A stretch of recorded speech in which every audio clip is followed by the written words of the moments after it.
कि आगाह अपनी मौत से कोई बशर नहीं, आगाह अपनी मौत से कोई बशर नहीं, सामान तो बरसता है बल की खबर नहीं, और जागना है जागने अफलाक के साए तले, जागना है जागने अफलाक के साए तले, हश्र तक सोना पड़ेगा आग के साए तले।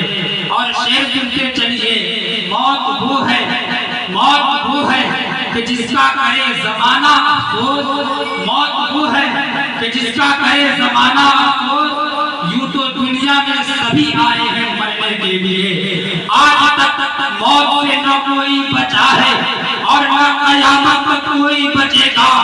मौत ने न आज तक किसी को बख्शा है और न कयामत तक किसी को बख्शेगी। मौत ने किसी को छोड़ा है और न कयामत तक किसी को छोड़ेगी।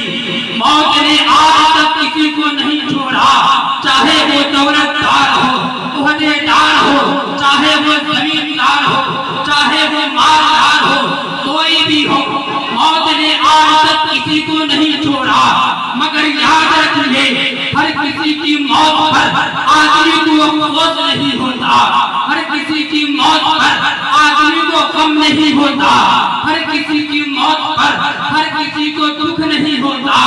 मौत वो है कि जिसका करे जमाना अफसोस। यूं तो दुनिया में सभी आए हैं मरने के लिए, जो आया है उसे एक दिन मरना है, मरने से आज तक कोई बचा नहीं है। जो आया है वो एक दिन जाएगा, जो पैदा हुआ है उसे एक दिन मरना है, और जिसको खुदा ने जिंदगी दी है उसको मौत का जायका चखना है, उसको मौत का मजा चखना है। बड़ी कठिन चीज का नाम मौत है, बड़ी सख्त चीज का नाम मौत है। मौत ने आज तक किसी को नहीं छोड़ा, मगर हर किसी की मौत पर आदमी को अफसोस नहीं होता, हर किसी की मौत पर आदमी को गम नहीं होता। ये कन्फर्म है, एकदम क्लियर है, एकदम डिक्लेयर है कि एक दिन मरना है, एक दिन दुनिया से जाना है, एक दिन मौत का मजा चखना है। तो जिसको तुमने समझ लिया पक्का है मौत आएगी, मगर याद रखें हमने दुनिया के लिए सब कुछ किया है, मगर मौत के बारे में कभी कुछ भी नहीं सोचा।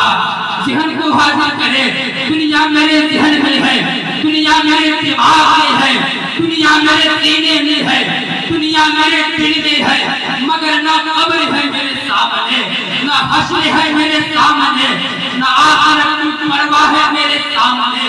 तो ऐसे ही लोग दुनिया से जाते हैं तो खुदा की कसम उनकी मौत पर कोई गम नहीं करता, उनकी मौत पर कोई अफसोस नहीं करता, उनकी मौत पर कोई दुख नहीं जताता।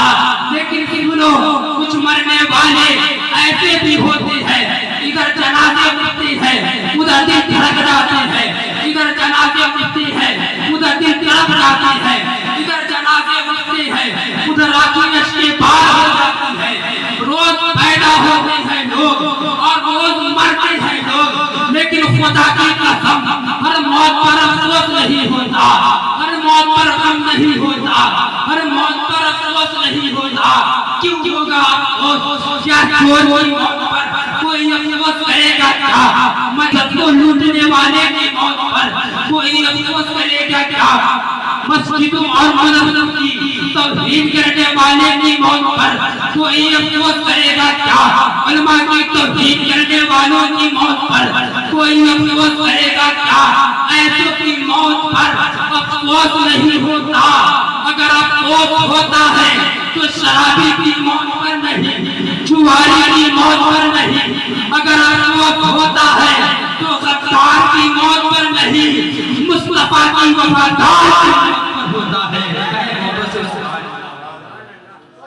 मौत वो है कि जिसका करे ज़माना अफसोस। यूं तो दुनिया में सभी आए हैं मरने के लिए, अमीर है उसको भी मरना है, गरीब है उसको भी मरना है, हाकिम है उसको भी मरना है, मोहताज है उसको भी मरना है, मुमताज है उसको भी मरना है, अदना है उसको भी मरना है, आला है उसको भी मरना है, फकीर है उसको भी मरना है, मुझे भी मरना है।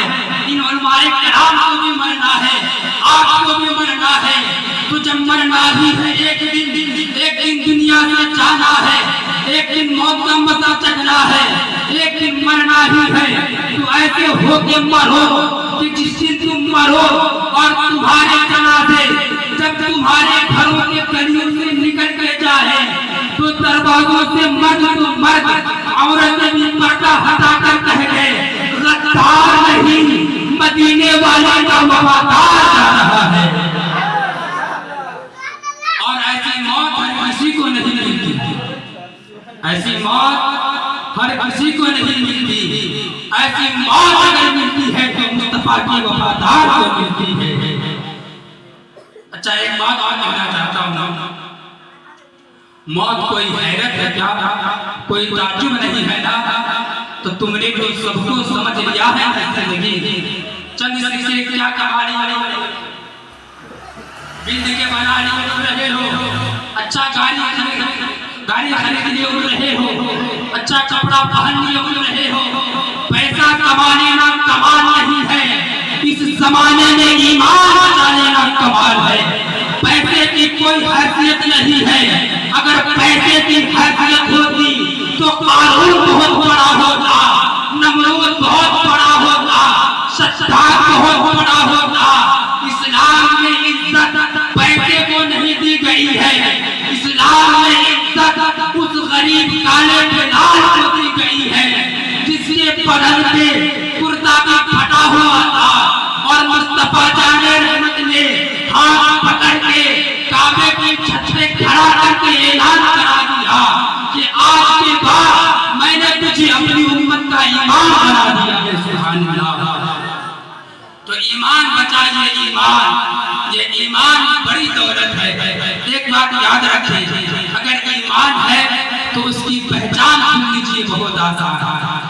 अगर ईमान है तो उसकी पहचान बहुत आसान। जिसका ईमान मुकम्मल होगा उसका अखलाक बहुत अच्छा होगा, ये पहचान। जिसका ईमान मुकम्मल होगा उसका अखलाक बहुत अच्छा होगा।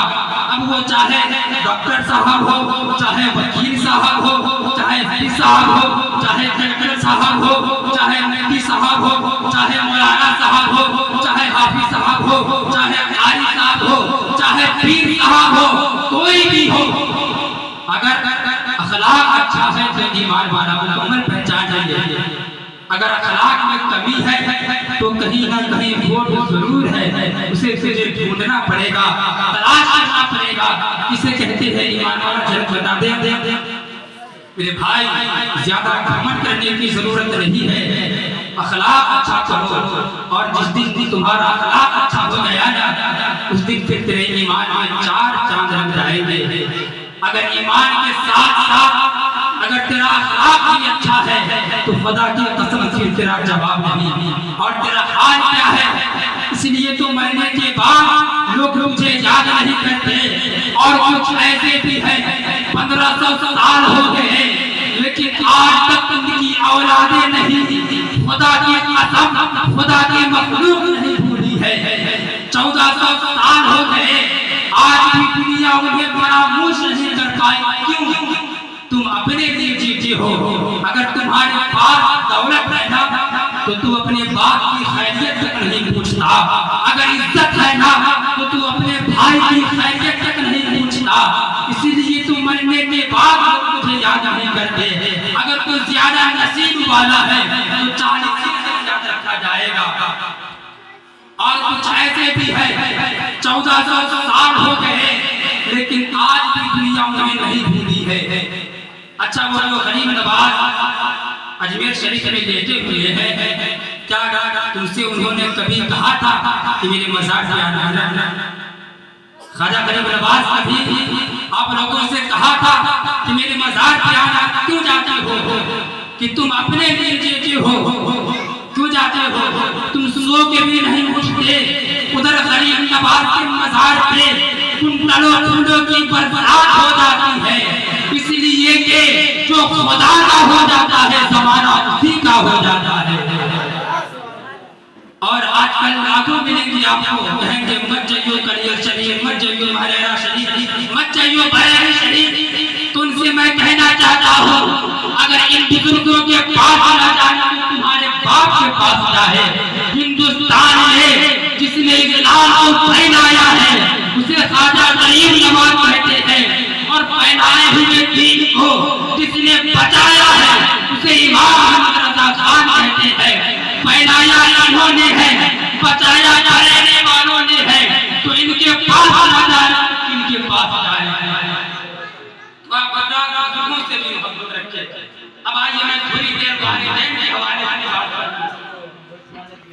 अल्लाह तबारक व तआला ने कुरान मजीद के क्या मकाम है वालिदैन का समाज में। अल्लाह तबारक व तआला कुरान मजीद में इरशाद फरमाता है, वबिल वालिदैन इहसाना, अपने वालिदैन के साथ सलूक करो, अपने वालिदैन से मोहब्बत से पेश आओ, क्योंकि सबसे बड़ा हक इंसानों का, इंसानों ने सबसे बड़ा सबसे बड़ा हक इंसानों का, इंसानों ने जिसका हम लोगों पर है वो है हमारे माँ बाप। मेरे आका सल्लल्लाहु अलैहि वसल्लम के प्यारे दीवानों, इंसान मस्जिद की तामीर में चंदा देता है और मस्जिद की तामीर में चंदा देने के बाद वो तसव्वुर करता है कि मुझसे बड़ा मुफक्किर दुनिया के अंदर कोई नहीं है। इंसान मदरसे में चंदा देता है या मदारिस चलाता है या किताबें छपवा देता है या फकीरों की झोली में डालता है, तो इंसान ये तसव्वुर करता है, इंसान ये कहता है मैंने अल्लाह की राह में कितना खर्च कर रहा हूँ, लेकिन अल्लाह के हबीब सल्लल्लाहु अलैहि वसल्लम फरमाते हैं सबसे ज्यादा तुम्हारे माल का हकदार अगर कोई है दुनिया के अंदर तो वो पहले तुम्हारे माँ बाप है। मस्जिद में चंदा देने से ज्यादा सवाब, मदरसे में चंदा देने से ज्यादा सवाब, फकीरों की झोली में डालने से ज्यादा सवाब, हत्ता के हज के ऊपर खर्च की जाने वाली रकम से ज्यादा सवाब अगर किसी पर खर्च करने की बुनियाद पर मिलता है तो वो माँ बाप पर खर्च करने की बुनियाद पे मिलता है।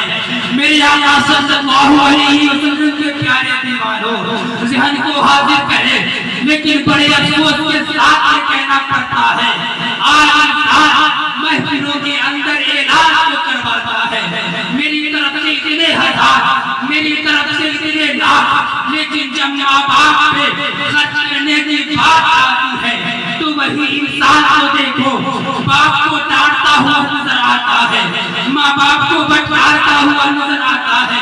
मेरे आका सल्लल्लाहु अलैहि वसल्लम के प्यारे दीवानों, ज़हन को हाजिर करें। मेरे आका मुस्तफा करीम रऊफ़ुर रहीम सल्लल्लाहु अलैहि वसल्लम फरमाते हैं जिसके माँ बाप से नाराज है तो अल्लाह तबारक व तआला उसकी इबादतों को कबूल नहीं फरमाता है, न उसका हज कबूल किया जाता है, न उसकी नमाज कबूल की जाती है। हम एहसास करें क्या हमने अपने माँ बाप को राजी किया है, हमारे माँ बाप हमसे राजी है।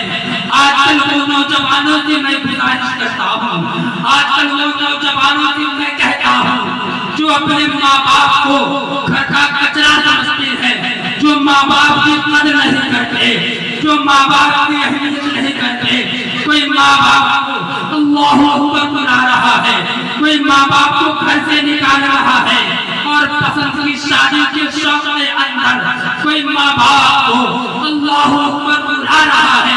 मेरी कौम की जवानों, अल्लाह के हबीब सल्लल्लाहु अलैहि वसल्लम के फरमान का मफहूम सुनो।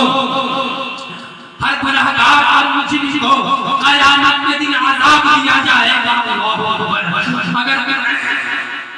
अगर कोई नमाज न पढ़े तो मरने के बाद उसको अज़ाब मिलेगा, अगर कोई शराब पिए तो मरने के बाद उसको अज़ाब मिलेगा, अगर कोई ताश के पत्ते खेले तो मरने के बाद उसको अज़ाब मिलेगा, अगर कोई किसी का दिल दुखाए तो मरने के बाद उसको अज़ाब मिलेगा। लेकिन सुनो, दो लोग ऐसे हैं जब तक दुनिया में अल्लाह तबारक व तआला उसे ज़लील नहीं करता उस वक्त तक उसे मौत नहीं आती है। एक तो माँ बाप को सताने वाला, एक माँ बाप का दिल दुखाने वाला, और दूसरा रसूल आज़म सल्लल्लाहु अलैहि वसल्लम की शान में बेअदबी करने वाला, रसूलुल्लाह सल्लल्लाहु अलैहि वसल्लम की शान में गुस्ताखी करने वाला उस वक्त तक दुनिया से नहीं जाता जब तक ये दुनिया में बर्बाद ना हो जाए, जब तक ये दुनिया में रुसवा ना हो जाए, जब तक ये दुनिया के अंदर दर दर के ठोकर न खा जाए, उस वक्त तक उसे मौत नहीं आती है। इसीलिए आप अपने बारे में उनसे दुआएं किया करें, उनकी खिदमत करें, उनसे दुआएं किया करें, क्योंकि वालिदैन की दुआ ऐसी दुआ है कि जब माँ औलाद के हक में दुआ करती है तो अल्लाह तबारक व तआला उस दुआ को रद्द नहीं करता बल्कि कबूल कर लेता है। इसे शायर ने कहा है, जिंदगी जब हमें सूली पे चढ़ा देती है, बड़ा मोहब्बत से हम तो कभी कभी एक मरतबा सुभान अल्लाह कहे, सुभान अल्लाह।